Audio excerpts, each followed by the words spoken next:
So now we're going to hear from Roberta Trucco. Roberta Trucco is a feminist. She graduated in literature and philosophy. She published a novel, My Name is MAry Magdalene, Marlin editore, in 2019. She's published several articles on Corriere della Sera blog, 27 Ora, the 27th hour, I suppose, but we'll put that in as well. She's a passionate reader of child psychoanalysis texts, and she did aquarels, which I guess are watercolors, for the album book You Say Vulva, Handle with Care. Why am I here?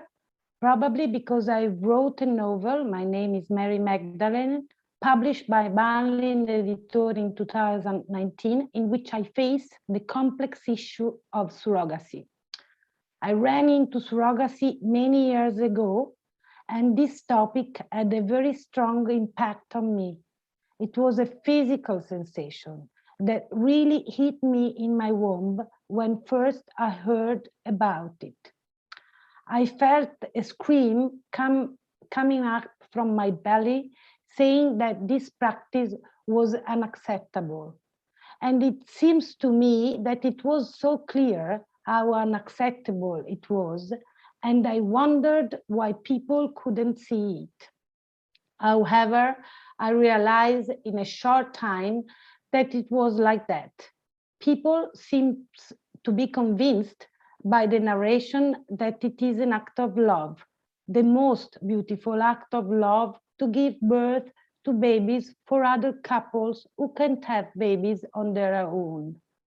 This narration was accepted without any profound reflections on baby trauma.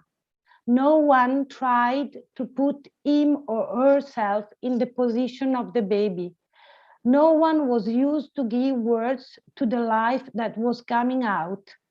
And I was impressed that no one was worrying by the fact that we are all born from a woman, not simply from a female body. We know in an ancestral way how important is that living body. We are our body. Not only by scientific literature, but instinctively, we know how important is also the feelings of the mother and the environment that surrounds the mother during the growth of the fetus. So I was impressed by the fact that people didn't even think to the enormous trauma imposed to babies that were taken out from a woman's body to be given to another woman or man completely unknown by him or her. And I was impressed by the enormous trauma imposed to a woman to be separated from her creature. So I started writing many articles because this issue impacts on many different fields: the health of women, the health of babies, juridical, economical, philosophical, and ethical fields. This helped me to deepen a really complex topic, but not to open the debate to more and more people.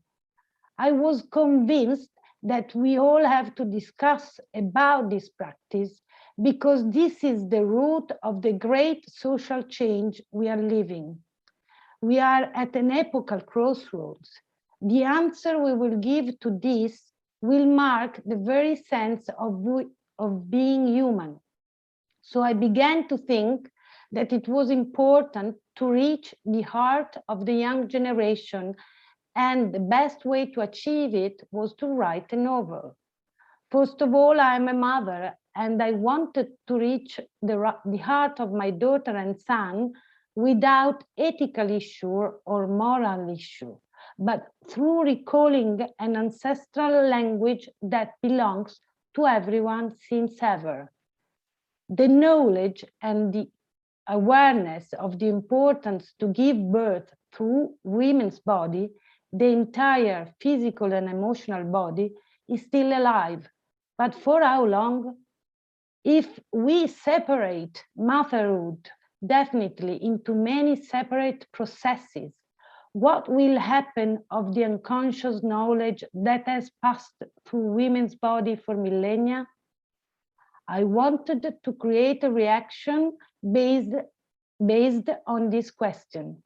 If we start to think to gestation as an industry process in which the only important thing is the final product, a product that has to be exactly with the characteristic we wish it to have, what happened to the idea we have of human being?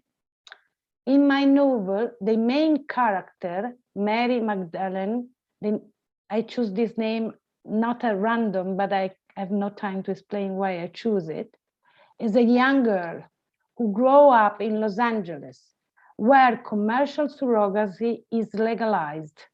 She has a dream come up from unconscious world. She wants to go to the Amazonia forest.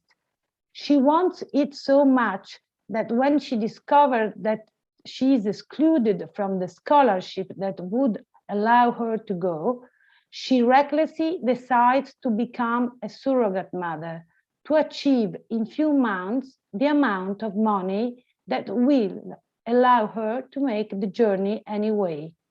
She's a young woman, intelligent, cultured, who lives in the so-called first country. However, she makes a decision in a very superficial way, also because slogans and narrative that drives women to do this are very effective in our Western cultures. The ability to link a narrative of love with the possibility of earning a lot of money in just 9 months is very attractive. It's a narrative I thought my daughters might catch up with. But during MAry Magdalene's pregnancy, the inner truth, the ancestral language I spoke of, slowly comes to light and will lead her to make some important and courageous choices. The first revelation of it will happen again through a dream. When, following in vitro fertilization, she becomes pregnant with twins, the client parents ask her to abort one as required by the contract. In the meantime, the university calls her back.